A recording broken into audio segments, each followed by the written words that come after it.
नमस्कार सभी को, आप सभी का स्वागत है अवर्स एजुकेशन यूट्यूब चैनल पे। तो आज की क्लास में हम आगे कंटिन्यू कर रहे हैं आपकी जो कंप्यूटर की क्लास है और काफ़ी अच्छे लेवल के इसमें क्वेश्चन कर रहे हैं जो कि आपके आने वाले हरियाणा पुलिस के आपका एग्जाम है या आपके ग्राम सचिव का एग्जाम है, हर एक एग्जाम में यहाँ से क्वेश्चन पूछे जा सकते हैं। और वैसे तो आपकी कंप्यूटर की काफ़ी सारी क्लास हो चुकी है, प्ले लिस्ट बनी हुई है, आप जाकर वहाँ पर चेक कर सकते हैं। और पिछली क्लास जो हुई थी उसमें मैंने आपसे लास्ट में पूछा था कि आईसी के आविष्कार जो है किस पीढ़ी में हुआ था। तो आईसी जो है इंटीग्रेटेड सर्किट चिप जो है उसका आविष्कार किस पीढ़ी में हुआ था, मैंने आपको बताया था। आपकी सिलिकॉन की बनी होती है आईसी चिप। और आपकी भारत की सिलिकॉन वैली किसको बोला जाता है, तो बेंगलोर को जो है वो बोला जाता है सिलिकॉन वैली। तो यहाँ पे जो आपका इसका राइट आंसर क्या रहेगा, ऑप्शन नंबर सी। यहाँ पे तीसरी पीढ़ी में जो है आपका आईसी चिप जो है उसका आविष्कार हुआ था। अब देखिए जो आपका पहली जो आपकी पीढ़ी थी उसमें किसका, वैक्यूम ट्यूब का। तो यहाँ से ये क्वेश्चन पूछा जा चुका है पहले कि वैक्यूम ट्यूब जो है किस पीढ़ी में यूज होता था, तो आपके प्रथम पीढ़ी में।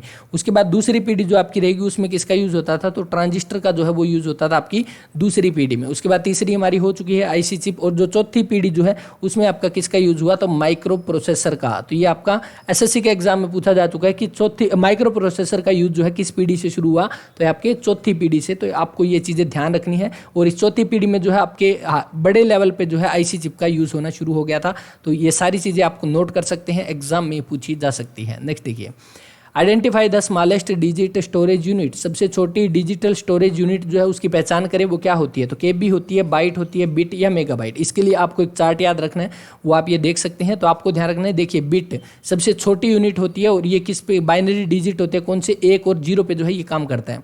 उसके बाद बिट के बाद कौन सी हो जाएगी, आपकी निबल हो जाएगी और 4 बिट का जो है आपका एक निबल बनता है। उसके बाद बाइट या ऑक्टेट, बाइट को ऑक्टेट भी बोला जाता है, तो ये आपकी 8 बिट की होती है। अब आपके लिए यहाँ पे क्वेश्चन है जो कि निबल, आपका एक निबल जो है वो कितने बाइट के बराबर होता है, कमेंट करके बता देना। यहाँ से कैलकुलेट करके आपके ग्राम सचिव के एग्जाम में ये क्वेश्चन पूछा गया था।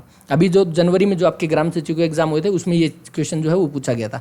उसके बाद देखिए आपकी किलोबाइट, किलोबाइट आपकी 1024 बाइट की होती है। उसके बाद एमबी, मेगाबाइट, गीगाबाइट, टेराबाइट, आगे जितनी भी आपकी यूनिट होगी वो सारी किससे, 1024 से काउंट होती है। तो ये सारी चीजें आपको ध्यान रखनी है, इसका आप स्क्रीनशॉट ले सकती हैं। अब जो क्वेश्चन यहाँ पे पूछा गया है कि सबसे छोटी डिजिटल स्टोरेज यूनिट जो है वो क्या हो जाएगी, तो वो बिट हो जाएगी। तो यहाँ से आपका ऑप्शन सी जो है वो राइट आंसर हो जाएगा। नेक्स्ट देखिए, इसके बाद जो क्वेश्चन दिया गया है, which was the first electronic programmable general purpose computer. तो पहला इलेक्ट्रॉनिक प्रोग्राम करने योग्य जो सामान्य प्रयोजन वाला कंप्यूटर जो है वो कौन सा था, तो वो था इलेक्ट्रॉनिक न्यूमेरिकल इंटीग्रेटर। आपका ऑप्शन सी जो है यहाँ से वो राइट आंसर हो जाएगा। आप नोट कर सकते हैं, इलेक्ट्रॉनिक न्यूमेरिकल इंटीग्रेटर जो है आपका ये कंप्यूटर यूज हुआ था, जो कि पहला electronic programmable general purpose computer था। Which of the following is not a search engine. निम्न में से कौन सा जो है एक सर्च इंजन नहीं है, तो आपका बाइडू है, जिबिरू है, आपका येंडेक्स है, आपका यूनिक्स जो है ये आपका सर्च इंजन नहीं है। तो आपका ऑप्शन डी जो यहाँ से है वो राइट आंसर हो जाएगा। नोट कर सकते हैं इसको। उसके बाद देखिए, what is the full form of SSD. SSD अब आप सभी को पता है, जो थोड़ा बहुत भी लैपटॉप का काम करते हैं, जिनके पास लैपटॉप है, कि एसएसडी जो है इसका काफ़ी ज़्यादा यूज़ होना शुरू हो गया है। क्योंकि एसएसडी अगर हम यूज़ करते हैं तो उसके बाद क्या है, आपका लैपटॉप जो है वो काफ़ी अच्छा जो है परफॉर्मेंस देना शुरू कर देता है। तो यहाँ पे जो एसएसडी जो है ये वही एसएसडी है। तो इसकी आपकी फुल फॉर्म जो है वो क्या रहेगी, तो इसकी फुल फॉर्म रहेगी ऑप्शन नंबर डी। यहाँ पे सॉलिड स्टेट ड्राइव जो है इसका राइट आंसर हो जाएगा, एसएसडी यानी सॉलिड स्टेट ड्राइव। नेक्स्ट देखिए, इनपुट डिवाइस विच एक्सेप्ट और recognise touch as input is called. Input device जो इनपुट के रूप में स्पर्श को स्वीकार या पहचानता है उसे क्या कहा जाता है।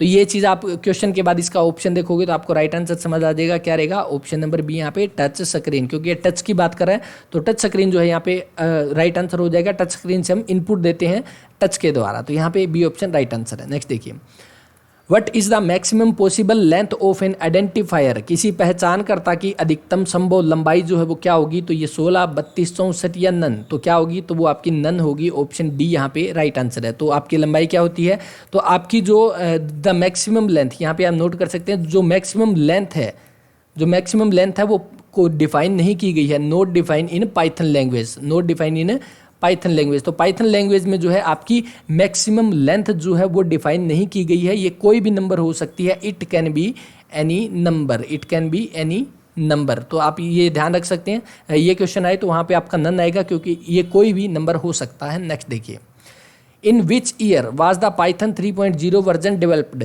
पाइथन 3.0 संस्करण जो है किस वर्ष में विकसित किया गया था? तो ये कब किया गया था? 2008, 2000, 2010, 2005 में। तो यहाँ पे जो राइट आंसर रहेगा क्या? ऑप्शन नंबर ए यहाँ पे 2008। और ये कब किया गया? दिसंबर 2008 में जो है ये विकसित किया गया, डेवलप किया गया पाइथन 3.0।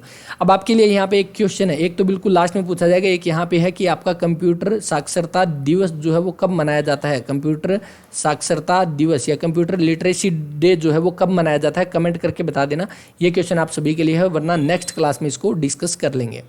नेक्स्ट देखिए, TCP is commonly used protocol at. TCP आमतौर पर इस्तेमाल किया जाने वाला प्रोटोकॉल है, तो वो कौन सा है? तो वो आप देख सकते हैं यहाँ से ट्रांसपोर्ट लेयर जो है आपका ऑप्शन सी इसका राइट आंसर हो जाएगा। और ये क्वेश्चन डायरेक्ट पूछे जाते हैं और आपको ध्यान रखना है ट्रांसपोर्ट लेयर इसका राइट आंसर रहेगा। नेक्स्ट देखिए, the domain name is an URL refer to the. URL में डोमेन नेम जो है वो किसको संदर्भित करता है? तो सबसे पहले URL। नेक्स्ट क्लास आपके लिए आएगी जिसमें हम क्या करेंगे, जो आपके शॉर्ट फॉर्म यानी डिटेल जो आपकी होती है, जैसे URL की फुल फॉर्म क्या होती है, तो इस तरह की फुल फॉर्म वाली एक क्लास आएगी स्पेशल, जिसमें हम सारे फुल फॉर्म डिस्कस करेंगे आपकी जो है क्या बनते हैं। तो यहाँ पे URL का क्या बनेगा? Uniform resource locator. तो आपको ध्यान रखना है, ये आपको यूनिफॉर्म रिसोर्स लोकेटर जो है वो URL की फुल फॉर्म है। और यहाँ पे जो पूछा गया URL में डोमेन नेम किसको संदर्भित करता है? तो ये सर्वर को करता है। ऑप्शन यहाँ पे बी जो है वो राइट आंसर हो जाएगा। तो ध्यान रखना है, URL में डोमेन नेम सर्वर को संदर्भित करता है। नेक्स्ट देखिए, विच IP version of the internet protocol is widely used. Internet protocol का कौन सा IP संस्करण जो है व्यापक रूप से यानी ज़्यादा सबसे ज़्यादा उपयोग किया जाता है? तो वो कौन सा रहेगा? तो वो आपका रहेगा ऑप्शन नंबर सी, यहाँ पे IPv4 जो है इसका राइट आंसर हो जाएगा। तो आपको ध्यान रखना है ये। नेक्स्ट देखिए, कंप्यूटर की स्मृति सामान्य तौर पर किलोबाइट अथवा मेगाबाइट के रूप में व्यक्त की जाती है। एक बाइट बना होता है। तो आपको इसका राइट आंसर बताना है कि एक कंप्यूटर की स्मृति सामान्य तौर पर किलोबाइट अथवा मेगाबाइट के रूप में व्यक्त की जाती है। तो एक बाइट आपका किसका बना होता है? तो ये 8 आपका द्विधारी अंकों का बना होता है। जैसे मैंने आपको शुरू में बताया था कि आपकी सबसे छोटी यूनिट कौन सी होती है? बिट। और इसको किस में व्यक्त करते हैं? 0 और 1 के बाइनरी नंबर में जो है इसको व्यक्त किया जाता है। और 8 बिट का जो है आपका एक बाइट बनता है, तो वो आपका यही है। तो आप देख सकते हैं एक कंप्यूटर की स्मृति आपका देखिए एक बाइट किसका बना होता है? तो 8 द्विधारी अंकों का, यानी आपका 8 बाइनरी नंबर का। तो आपको ध्यान रखना है, आपका राइट आंसर क्या बनेगा यहाँ से? Option number A. नेक्स्ट देखिए, डाटा के प्रेषण में गति को मापने के लिए सामान्यतः प्रयुक्त एकक है। तो डाटा की गति यानी डाटा की जो आपकी डाटा के प्रेषण की गति जो है मापने के लिए किसका यूज़ किया जाता है? तो आपकी क्या रहेगी? बिट पर सेकंड जो है आपका राइट आंसर हो जाएगा। ऑप्शन नंबर सी इसका कौन सा? बिट पर सेकंड। इसके बाद नेक्स्ट देखिए, आपको बताना है कंप्यूटर क्या है? आंकड़ों के भंडारण करने वाली एक सक्षम युक्ति है। बिल्कुल, ये तो भंडारण करती है यानी स्टोरेज करने वाली है। आंकड़ों का विश्लेषण करने के लिए सक्षम है यानी एनालिसिस करती है। बिल्कुल सही है। पूर्ण गोपनीयता बनाए रखने में ये सक्षम है। तो बिल्कुल सही है, इसमें हम अपनी चीज़ें सीक्रेट रख सकते हैं, पासवर्ड लगा सकते हैं। और कभी कभी वायरस के द्वारा आक्रमित हो जाता है, तो इसमें कई बार जो है वायरस आ जाता है, वायरस इस पर अटैक कर देते हैं। तो बिल्कुल सही है, चारों के चारों। तो यहाँ पे जो राइट आंसर बनेगा ऑप्शन नंबर डी जो है वो सभी चारों जो है ये आपके कंप्यूटर की डेफिनेशन रहेगी। तो इसके बाद जो आज का आपके लिए क्वेश्चन जो रहेगा वो रहेगा कि निम्न में से कौन सा माउस के जैसा काम करता है? तो कौन सा काम करता है? कीबोर्ड करता है, स्कैनर, आइकॉन और ट्रैक बॉल। आपको राइट आंसर कमेंट करके बताना है। आज की क्लास में आपसे 2 क्वेश्चन पूछे गए हैं। एक आपका कंप्यूटर लिटरेसी डे जो है वो कब मनाया जाता है, और एक आपसे ये क्वेश्चन है कि निम्न में से कौन सा माउस के जैसा काम करता है? कीबोर्ड, स्कैनर, आइकॉन और आपका ट्रैक बॉल। और यहाँ पे ये क्लास खत्म होती है। और इस क्लास के साथ साथ आपकी पीछे की क्लास जो है उसकी प्लेलिस्ट बनी हुई है, आप जाकर देख सकते हैं। अब तक काफ़ी सारी क्लासेज हो चुकी है, सभी जो है एक प्लेलिस्ट में आपको मिल जाएगी। और इसकी PDF जो है वो टेलीग्राम चैनल पे अपलोड कर दी जाएगी। टेलीग्राम चैनल का लिंक डिस्क्रिप्शन में है, या अवर्स एजुकेशन के नाम से सर्च कर सकते हैं।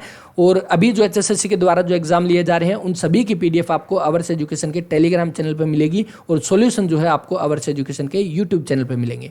तो जो बच्चे नए हैं वो चैनल को सब्सक्राइब करके बेल आइकन को प्रेस कर ले। मिलते हैं नेक्स्ट वीडियो में, तब तक के लिए अपना ख्याल रखें, पढ़ते रहें। जय हिंद, जय भारत।